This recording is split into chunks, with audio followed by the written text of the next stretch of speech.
സ്വാഭാവികം മനസ്സിലാവും. പക്ഷേ ആ ട്രോഫി ഉയർത്തുന്നതിന് മുമ്പേ അവിടെ പല കാലി സീറ്റുകളും വന്നത് കുറച്ച് വിഷമം ഉണ്ടാക്കുന്ന ഒരു കാര്യം കൂടി തന്നെയാണ്. പക്ഷേ ഇപ്പോൾ പല വ്യക്തികളുടെയും പല പ്രധാനപ്പെട്ട പേഴ്സണാലിറ്റീസിൻ്റെയും ഒക്കെ പ്രതികരണങ്ങൾ സോഷ്യൽ മീഡിയയിൽ വന്നുകൊണ്ടിരിക്കുകയാണ്. എന്തായാലും പ്രധാനമന്ത്രി നരേന്ദ്രമോദിയുടെ ഒരു ട്വീറ്റ് വന്നിട്ടുണ്ട്. Champions, congratulations to the Indian team on winning the ICC men's T20 world cup. This remarkable triumph reflects exceptional skills, determination and teamwork. They have shown outstanding grit through the tournament. This victory has filled every Indian heart with pride and joy.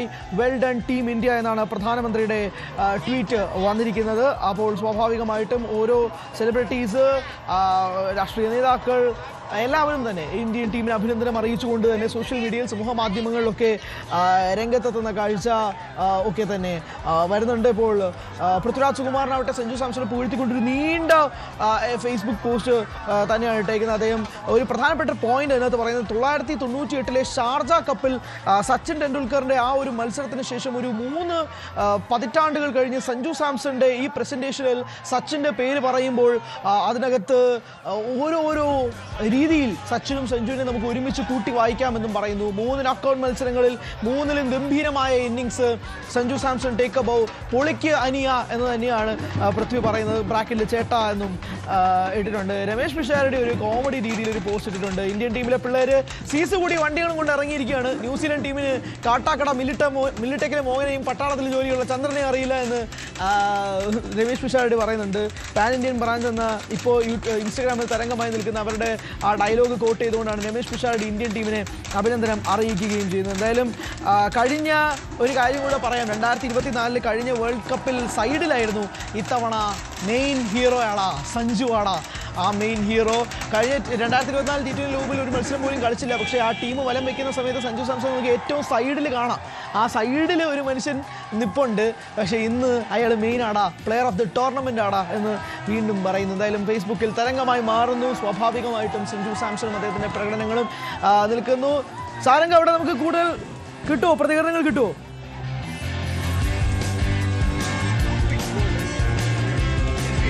Looked after a little bit better, making sure that they are not overworked. But the others should be played. പൊട്ടിക്കരയുന്ന Sanju സാംസണെ ഗ്രൗണ്ടിൽ കാണാം. അർഷ്ദീപ് സിംഗ് ഉൾപ്പെടെ phone എടുത്തുകൊണ്ട് selfie എടുക്കാനും video കോളിലും ഒക്കെയായി Indian താരങ്ങൾ വരിയായി സഞ്ജു സാംസന്റെ പിന്നാലെ നിൽക്കുന്ന കാഴ്ചയും കാണുകയാണ്. സഞ്ജു നിറകണ്ണുകളോടെ നിൽക്കുന്ന കാഴ്ച ആര് എഴുതിയ സ്ക്രിപ്റ്റ് അല്ലേ? എന്തായാലും ഇങ്ങനെയൊക്കെ ഒരാൾക്ക് സ്ക്രിപ്റ്റ് എഴുതാൻ കഴിയുമോ? T20 ലോകകപ്പിൽ 15 അംഗ ടീമിൽ പോലും ഇടം പിടിക്കുമോ എന്ന ചോദ്യത്തിൽ നിന്ന് ഇതാ മെയിൻ ആടാ ഞാനെന്ന് വിളിച്ചു പറയുന്ന ആ സഞ്ജു സാംസന്റെ ഒരു മാസത്തെ നീണ്ടു നിൽക്കുന്ന T20 ലോകകപ്പ് ക്യാമ്പയിൻ. എന്തായാലും ഇന്ത്യൻ താരങ്ങൾ അവർ സെൽഫി എടുക്കുകയാണ്, ആഘോഷിക്കുകയാണ് എന്നുള്ളതും പറയേണ്ടി ഇരിക്കുന്നു. എന്തായാലും വളരെ കുറച്ച് നിമിഷങ്ങൾക്കുള്ളിൽ സൂര്യകുമാർ യാദവിൻ്റെ കൈകളിലേക്ക് ആ T20 ലോകകപ്പ് കിരീടം എത്തുന്ന കാഴ്ച നമുക്ക് കാണാൻ സാധിക്കും. ഇന്ത്യയിലൊട്ടാകെ തന്നെ ആഘോഷങ്ങൾ, ഭയങ്കര ഗംഭീരമായ ആഘോഷങ്ങൾ. നമുക്ക് സ്ക്രീനിൽ പ്രേക്ഷകർ കാണുന്നത് പോലെ തന്നെ ഭയങ്കരമായ ആഘോഷ പരിപാടികൾ നടക്കുകയാണ്. ഓരോ തെരുവുകളിലും ഓരോ ആഘോഷങ്ങൾ തന്നെയാണ് നടക്കുന്നത്. ത്രിവർണ്ണ പതാകകൾ ഉയർത്തിക്കൊണ്ടുള്ള ആഘോഷങ്ങൾ നടക്കുന്നു. വണ്ടികൾക്കൊന്നും പോകാൻ പോലും കഴിയില്ല, കാരണം റോഡൊക്കെ ആളുകൾ അങ്ങ് എടുക്കുന്ന അവസ്ഥ. The real Kerala story, the ക്രിക്കറ്റിലെ ദ റിയൽ കേരള സ്റ്റോറി എന്ന് തന്നെ പറയേണ്ടി വരും. പലരും കേരള സ്റ്റോറി എന്നൊക്കെ പറഞ്ഞ് ഓരോ കഥകളൊക്കെ കൊണ്ടുവരും. പക്ഷേ ഇതാണ് കഥ, ഇതാണ് ചരിത്രത്തിൽ എഴുതേണ്ട കഥ, ഇതാണ് യഥാർത്ഥ കേരള സ്റ്റോറി എന്ന് പറയണം. ഫൈനലിൽ സഞ്ജു ടോപ്പ് സ്കോററാവുന്നു. T20 ലോകകപ്പ് ചരിത്രത്തിൽ ഇത്രയും ഉയർന്ന ഒരു വ്യക്തിഗത സ്കോർ ഫൈനൽസിൽ ഇതുവരെ ഉണ്ടായിട്ടില്ല. ആ റെക്കോർഡും സഞ്ജു സ്വന്തമാക്കി. ഇന്ത്യൻ ജേഴ്സിയിൽ അണിഞ്ഞ T20 ലോകകപ്പിൽ ഏറ്റവും ഉയർന്ന സ്കോർ സഞ്ജു സ്വന്തമാക്കി. ഒരു T20 ലോകകപ്പിൽ ഏറ്റവും കൂടുതൽ സിക്സറുകൾ നേടുന്ന താരമെന്ന റെക്കോർഡ് 24 സിക്സോടെ സഞ്ജു സ്വന്തമാക്കി.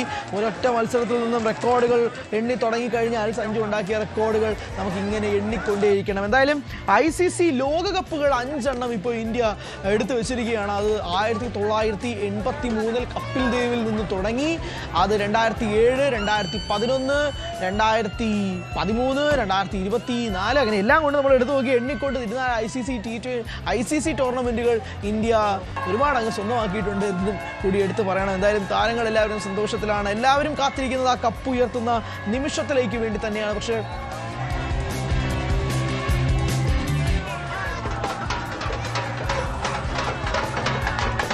എന്തായാലും ആജ്ഞയിലേക്ക് ഞാൻ ഒന്നുകൂടെ പോവാണ്. ആജ്ഞ ആളുകൾ കുറവാണ് എന്ന് മനസ്സിലാക്കുന്നു. പക്ഷേ എന്നാൽ പോലും ചരിത്രപരമായ ഐതിഹാസിക വിജയമാണ്.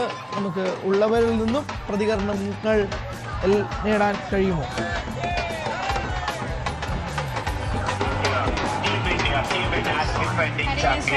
Now they have repeated and defeated history. It's now time for the post-match presentation, where the cup will be given. Indeed, ladies and gentlemen, welcome to the post-match presentation after the final of this ICC Men's T20 World Cup 2026. We've had a magnificent tournament, and what a finale we've had in this great series. Yes, എന്തായാലും മനസ്സിലാവും ആജ്ഞ. അവിടെ ഒരുപാട് ശബ്ദമുണ്ട്, നമുക്കത് clear അല്ല എന്നതും കൂടി എടുത്തു പറയണം. എന്തായാലും പോസ്റ്റ് മാച്ച് പ്രസൻറ്റേഷൻ അവിടെ ഹർഷ ബോഗ്ലയുടെ നേതൃത്വത്തിൽ നടക്കുകയാണ്. പക്ഷേ ഇവിടെ ഇന്ത്യൻ ജനതയുടെ നേതൃത്വത്തിൽ ഓരോ തെരുവുകളിലും ആഘോഷങ്ങൾ നടക്കുകയാണ്. എന്തായാലും ഇത് ഇന്ത്യ മാത്രം ജയിച്ചതിൻ്റെ ഒരു സന്തോഷമല്ല, അതിനേക്കാൾ ഉപരി ഇരട്ടി മധുരം, ഇരട്ടി സന്തോഷം സഞ്ജു വിശ്വനാഥൻ സാംസൺ ലൈം ലൈറ്റിൽ ഇങ്ങനെ തിളങ്ങി നിൽക്കുമ്പോൾ തന്നെയാണ്. സാരംഗ് അവിടെ ബൈറ്റ് എടുക്കുന്ന സമയത്ത് ഒരു വ്യക്തി പറഞ്ഞൊരു വാചകമുണ്ട്, അതായത് അടുത്ത വർഷം ഏകദിന ലോകകപ്പ് നടക്കും, ആ ടീമിൽ സഞ്ജുവിൻ്റെ പേരുണ്ടാവും, അവിടെ ന്യൂസ് 18 വന്ന് റിപ്പോർട്ട് ചെയ്യണമെന്ന് പറയുമ്പോൾ അതൊക്കെ ഇനി എങ്ങനെയാകും ഉണ്ടാവുക എന്നൊന്നും അറിയത്തില്ല. പക്ഷേ സഞ്ജു ഡിസേർവ്സ് എ സ്പോട്ട്. 31 വയസ്സാണ് സഞ്ജുവിന്. പൃഥ്വി ആ പോസ്റ്റിൽ ഇട്ടതുപോലെ തന്നെ ഇനിയും 7-8 വർഷങ്ങൾ സഞ്ജുവിന് ഉണ്ട് കരിയർ. പക്ഷെ എങ്ങനെയൊക്കെ ആയിരിക്കും? T20 ഒതുങ്ങുമോ? ഏകദിനത്തിൽ സെഞ്ചുറി അടിച്ചിട്ട് വീണ്ടും തഴയുന്ന സാഹചര്യം, തഴഞ്ഞു, വീണ്ടും തഴഞ്ഞു, മാറ്റി നിർത്തി, അവസാനം ഗതികെട്ട് ടീമിലേക്ക് വിളിക്കേണ്ടി വന്നു. And he showed his pride എന്നത് തന്നെയാണ് സഞ്ജുവിൻ്റെ കഥയിൽ പറയാനുള്ളത്. വേണ്ട രീതിയിൽ കളിച്ചു എന്നതല്ല, ടീമിന് ആവശ്യമുള്ളപ്പോൾ കളിച്ചു എന്നതല്ല, ടീമിന് അയാളില്ലാതെ പറ്റാണ്ടായി, ജയിച്ചേ പറ്റുള്ളൂ എന്ന് പറഞ്ഞപ്പോൾ സഞ്ജു ഇല്ലാതെ നടക്കില്ല എന്ന് പറഞ്ഞതാണ്. നമുക്ക് അറിയാവുന്ന കഥയല്ലേ, ഇതിനകത്ത് എന്തെങ്കിലും ഉപ്പും പുളിയും ചേർത്തിട്ടുണ്ടോ? ഇതൊക്കെ നടന്ന സംഭവങ്ങളല്ലേ. സൗത്ത് ആഫ്രിക്കയ്ക്കെതിരെ അമ്പേ പരാജയപ്പെട്ടപ്പോൾ ടീം ഒന്നാകെ മാറ്റി സഞ്ജു ടീമിലേക്ക് വരണമെന്ന് വിളിച്ചത് ഇതേ ടീം തന്നെയല്ലേ. അവസാനം ഇതാ 3 കൺസിസ്റ്റൻസി. എല്ലാവരും സഞ്ജുവിനെ പറ്റി വിമർശകർ പറഞ്ഞിരുന്നൊരു വാചകമാണ് കൺസിസ്റ്റൻസി. സഞ്ജു കൺസിസ്റ്റൻ്റ് അല്ല. ഒരു മത്സരത്തിൽ 50 അടിച്ചാൽ അടുത്ത മത്സരത്തിൽ 10 അടിക്കും, അടുത്ത മത്സരത്തിൽ 100 അടിച്ചാൽ അതിൻ്റെ അടുത്ത മത്സരത്തിൽ 0 അടിക്കും. കൺസിസ്റ്റൻസി എന്താണെന്ന് സഞ്ജുവിനെ പഠിപ്പിക്കാൻ നോക്കി, സഞ്ജു അത് തിരിച്ച് പഠിപ്പിച്ചു തരുന്ന അവസ്ഥ. 3 മത്സരങ്ങളിൽ 80+ റൺസ് പോരെ കൺസിസ്റ്റൻസി എന്ന് തൻ്റെ SG ബാറ്റ് കൊണ്ട് ചോദിക്കുകയാണ് സഞ്ജു സാംസൺ. അത് തന്നെയാണ് നടക്കുന്നത്. എന്തായാലും വളരെ കാത്തിരുന്ന നിമിഷം. അഹമ്മദാബാദ് നരേന്ദ്രമോദി സ്റ്റേഡിയത്തിൽ ആ ട്രോഫി ഉയർത്താൻ വേണ്ടി സൂര്യകുമാർ യാദവും തൻ്റെ ബാക്കിയുള്ള 14 അംഗങ്ങളും ചേർന്ന് എത്തുന്ന സാഹചര്യം. കയ്യടികൾ കൊടുക്കണം കോച്ച് ഗൗതം ഗംഭീറിന്. കാരണം ഗംഭീർ ഈ ടൂർണമെൻറ്റ് തുടങ്ങുന്നതിന് മുമ്പ് വല്ലാത്ത പ്രഷറിൽ തന്നെയായിരുന്നു. ഗംഭീറിനെ സാക്ക് ചെയ്യണം, സാക്ക് ഗംഭീർ എന്ന ഹാഷ്ടാഗ് ട്വിറ്ററിൽ ഉൾപ്പെടെ തരംഗമായി നിന്ന കാഴ്ചയുണ്ടായിരുന്നു. പ്രത്യേകിച്ച് ടെസ്റ്റിലൊക്കെ വൈറ്റ് വാഷ് അടിച്ചുകൊണ്ട്, ഹോം സോയിൽ വൈറ്റ് വാഷ് അടിച്ചിരുന്ന സമയത്ത് വേറെ വഴിയില്ലാതെ ഗംഭീറിനെ മാറ്റണം, എന്നാൽ മാത്രമേ ഇന്ത്യ തേരോട്ടം തുടരുകയുള്ളൂ എന്ന് പറഞ്ഞിരുന്നു. പക്ഷേ റെഡ് ബോൾ ക്രിക്കറ്റിൽ ഇന്ത്യക്ക് വലിയ നേട്ടങ്ങളൊന്നും ഇല്ല, അത് വാസ്തവമാണ്. പക്ഷേ വൈറ്റ് ബോൾ ക്രിക്കറ്റിൽ ഗംഭീർ അളന്നു കുറിച്ച് തന്നെയാണ് ഈ ടീമിനെ നയിച്ചിരിക്കുന്നത് എന്നതും കൂടി എടുത്തു പറയണം. ഓരോ വിജയത്തിലും അയാൾ ആനിമേറ്റഡ് ആവുന്നത് നമ്മൾ കണ്ടു. സാധാരണ ഗംഭീർ തൻ്റെ ഇമോഷൻസ് എല്ലാം ഉള്ളിലൊതുക്കുന്ന വ്യക്തിയാണ്. പക്ഷെ വളരെ ആനിമേറ്റഡ് ആയിട്ട് നിൽക്കുന്ന ഗംഭീറിനെയാണ് നമ്മൾ ഈ ടൂർണമെൻറ്റിൽ ഉടനീളം കണ്ടത്. എന്തോ പ്രൂവ് ചെയ്യാനുള്ളത് പോലെ തന്നെയാണ് അയാൾ ഉടനീളം ഈ ടൂർണമെൻറ്റിലുണ്ടായത്. പ്രൂവ് ചെയ്തിരിക്കുന്നു എന്നതും കൂടി എടുത്തു പറയേണ്ടിയിരിക്കുന്നു. ആൻഡ് ഇതെല്ലാം കോച്ചിങ് സ്റ്റാഫിന്, ക്യാപ്റ്റൻ ബാറ്റിംഗ് കോച്ചായ സുധാംശു കോട്ടക്കിനെ എല്ലാവർക്കും അർഹിച്ച ഒരു വിജയത്തിലേക്ക് തന്നെയാണ് ഇന്ത്യൻ ടീം പോകുന്നത്. ബൗളിംഗ് കോച്ചായ മോർനെ മോർക്കലിനെ എടുത്തു പറയണം. അയാളുണ്ടാക്കുന്ന ഏറ്റവും പ്രധാനപ്പെട്ട അയാളുണ്ടാക്കുന്ന തീരുമാനങ്ങൾ എല്ലാം തന്നെ നമ്മൾ എടുത്ത് സൂചിപ്പിക്കേണ്ടിയിരിക്കുന്നു. അയാളുണ്ടാക്കിയ ഇമ്പാക്റ്റ് എല്ലാം തന്നെ നമുക്കറിയാവുന്നതാണ്. അങ്ങനെ ഇന്ത്യൻ ടീമിൽ വർക്ക് ചെയ്തിരിക്കുന്ന നമുക്ക് മുഖപരിചയമുള്ള 15 താരങ്ങളും കോച്ചസും ആണെങ്കിൽ അല്ലാതെ ഫിസിയോസ് ഉൾപ്പെടെ എല്ലാവരും ഇന്ത്യൻ ടീമിന് അത്രമാത്രം സേവനം അനുഷ്ഠിക്കുന്നവർ തന്നെയാണ്. അവർക്ക് എല്ലാവർക്കും അർഹിച്ചതാണ് ഈ അവാർഡ് എന്നുള്ളത് തന്നെ പറയേണ്ടി വരും. പല ക്രിക്കറ്റിംഗ് ലെജൻസും പറയാറുള്ളത് പോലെ ഇന്ത്യക്കൊരു ജസ്പ്രീത് ബുംറയുണ്ട്, നമുക്കതില്ല എന്നതാണ് പല ടീമുകളെയും ഡിഫറൻഷിയേറ്റ് ചെയ്യാനുള്ളൊരു പോയിൻ്റായിട്ട് നിൽക്കുന്നത്. Undoubtedly, undisputed, the greatest of all time എന്ന് വീണ്ടും വീണ്ടും അയാൾ വിളിപ്പിക്കുകയാണ്. The Jasprit Bumrah, the one and only Jasprit Bumrah. ഇന്ത്യക്ക് വേണ്ടി എത്ര മത്സരങ്ങൾ ജയിപ്പിച്ചു തന്ന അതേ താരം ഇന്ന് man of the match award സ്വന്തമാക്കിയപ്പോഴേക്കും സ്വാഭാവികമായിട്ടും അത് കിട്ടേണ്ട അവാർഡാണ്. Player of the tournament Sanju Samson നേടുമ്പോഴും അത് ലഭിക്കേണ്ട അവാർഡ് തന്നെയാണ്. വോട്ടിങ്ങിൽ ബഹുദൂരം മുന്നിലായിരുന്നു സാംസൺ. സഞ്ജു അത്രമാത്രം ബഹുദൂരം മുന്നിലായിരുന്നു. വോട്ടിംഗ് സാധാരണക്കാരായ പ്രേക്ഷകർക്ക് ഉൾപ്പെടെ തുറന്നു കൊടുക്കുകയായിരുന്നു ICC. അതിൽ വോട്ടിംഗ് ശതമാനമൊക്കെ എടുത്തു നോക്കിയാൽ ബഹുദൂരം മുന്നിലായിരുന്നു സഞ്ജു സാംസൺ.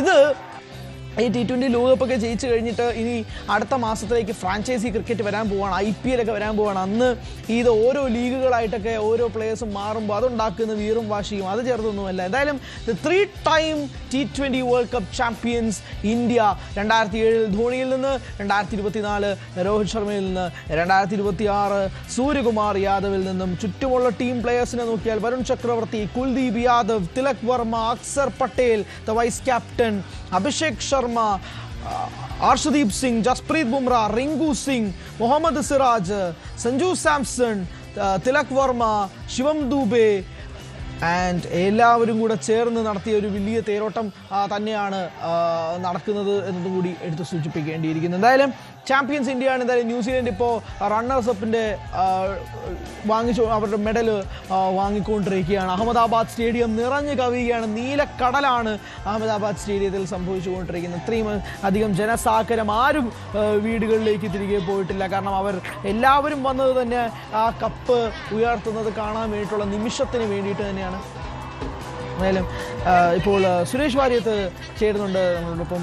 സുരേഷ് വാര്യത്ത്, നമ്മൾ പ്രതീക്ഷിച്ചതുപോലെ തന്നെ ഇന്ത്യ ഒരു 1 സൈഡഡ് ഗെയിം, അതിനപ്പുറത്തേക്ക് ഒന്നുമില്ല. It's completely 1 sided game. New Zealand ബാറ്റിങ്ങിന് ഇറങ്ങിയപ്പോൾ തൊട്ട് തന്നെ അവർക്ക് താളം തെറ്റി. 3ാമത്തെ ഓവർ ആദ്യത്തെ വിക്കറ്റ് പോയപ്പോൾ തൊട്ട് അവർ ചീട്ടുകൊട്ടാരം പോലെ തകർന്നു. അങ്ങനെ 96 റൺസിന്റെ മഹാവിജയം. കൂട്ടത്തിൽ ചെറിയ ഓൺ ദ കേക്ക് പോലെ Sanju Samson player of the tournament. അതെ, ഡോമിനേറ്റിംഗ് കംപ്ലീറ്റ് 1 സൈഡ് ഗെയിമായി പോയി.